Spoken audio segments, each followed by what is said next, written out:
Hello everybody and welcome to William's Warhammer World, or also Will's World, because that's what I normally go by. In this video I'm just going to pretty much introduce myself and the armies I play in Warhammer, and the armies I want to play in War Machine, and my upcoming and future projects, and also introducing some battle reports that me and my friends do ourselves. First of all, I've been playing the hobby for about 10 years. I go in and out of the hobby, mainly not by choice, but mainly because the areas I'm at, I can't really find an army or people to play. I'm active duty military, so I move around a lot, so finding players is kind of hard because I've been overseas about the last 10 years, and it's not that easy to find game stores in where I'm around. First I'm going to go over my 40k armies, and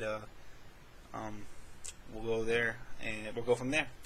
And my first army that I played with is my Eldar army. I wanted to go for a theme list, and I wanted to go for something unique that I didn't see a lot of players doing. So I'm going to just show one piece from each of my armies, and then next couple of videos I will discuss on my tactical when using these pieces, because I do use them in almost every game I play.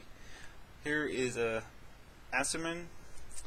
He is a Phoenix Lord, and he follows the god Assyrian, the Eldar god Assyrian. He is amazing. He leads the aspect of Dire Avengers, which, quite honestly, if you don't bring a unit of Dire Avengers in your Eldar army, you are playing Eldar wrong.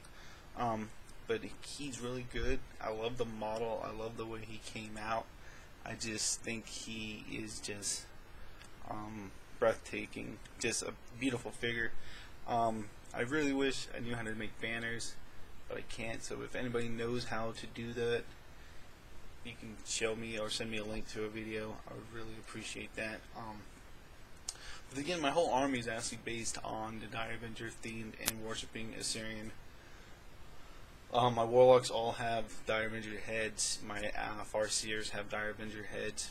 Even my warlock, I don't know what my Wraith Lord is, but my Wraith Lord even have this shrine attached to them somehow. And I can't really paint that well on my vehicles, but eventually I want to put Assyrian symbols on my vehicles. So my wave serpents and my fire prisons.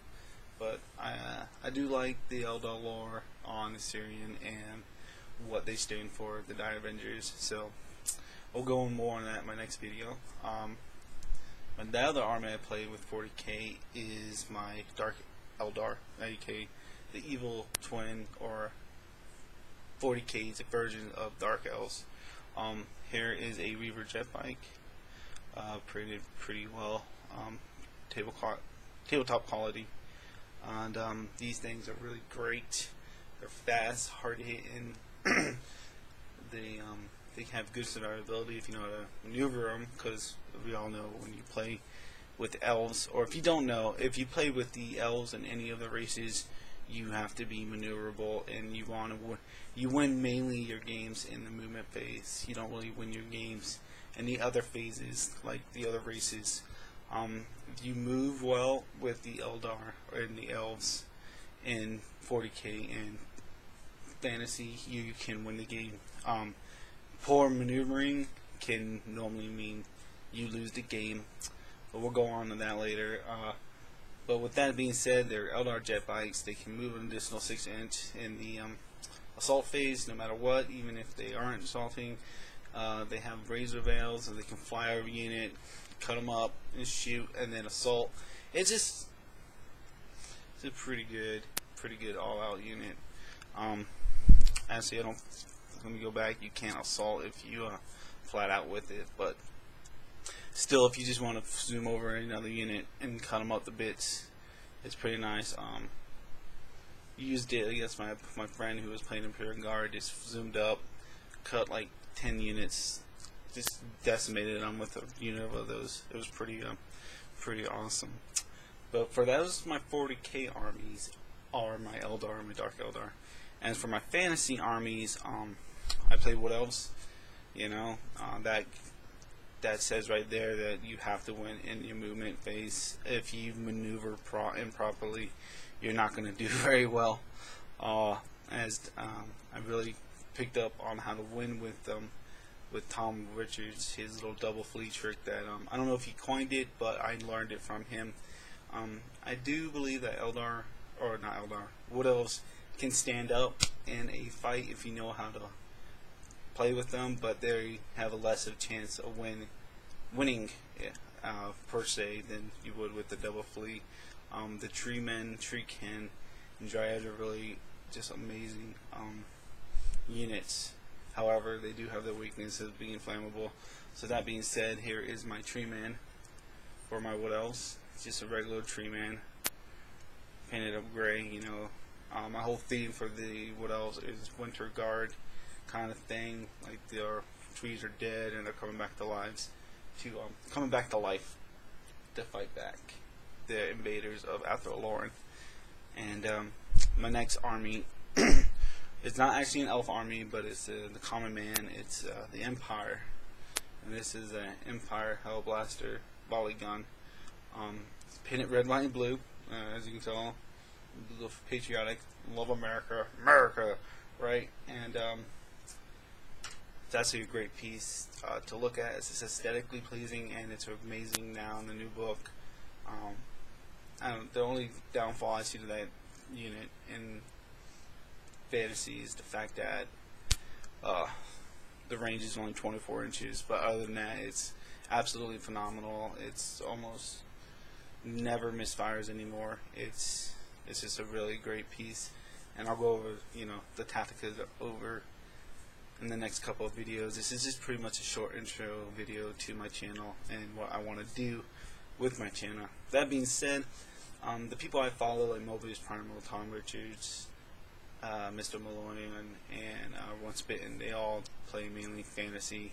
So I'm gonna put mainly 40k up if they ever want to just check it out, and if they ever want to get into it. I know Once Bitten said he has no desire, and I see Mr. Maloney plays a lot with his brother, but it doesn't always end well for him. And I don't know Tom Richards' opinion on 40k and Mobius Primer. I remember him saying he played once in a while, but not in a while. But I'm going to do mainly 40k battle reports, mainly because that's all that's really played here at my little local gaming station. If you guys live in Tokyo, please hit me up on the comments. I do have a small gaming group. We're always looking for more players. And if you play fantasy, I love you to death because I really love fantasy. And there's only me right now. So I play against myself, so it kind of sucks, but hey, it's something, right? And I'm also getting into War Machine. I just picked up Retribution of Skyra. Here's my Dawn Lord Varos. He's my new my Warcaster per se. So I'm not used to the camera yet, but you can see him. I think it came out pretty nice. I don't know what the hell I'm doing in War Machine. I don't even have the rules. I just know they're elves. The lore's pretty awesome. There's angry elves wanting to kill the humanity to save their god. That's kind of like awesome in my opinion. If you have any tips on how to play Retribution, please let me know. I want to go with mainly Dawn Guard because I love the way the models look, and I like the way that Dawn Lord Varos looks. So yeah, please let me know if you have any idea on how to play Retribution. And hopefully I will put some War Machine battle reports up, or Warhammer Horde battle reports up when I get that. I'm trying to get more people into that because it's cheaper hobby to start than fantasy and Warhammer. So maybe I can get people to start playing that. Well, thank you for your time. I hope you will subscribe, and just let me know what I can do to make the channel better. And just like I said, I'm all here. I'm really doing this for the love of the game and the love of the miniature battle. So just let me know, and thank you guys for watching.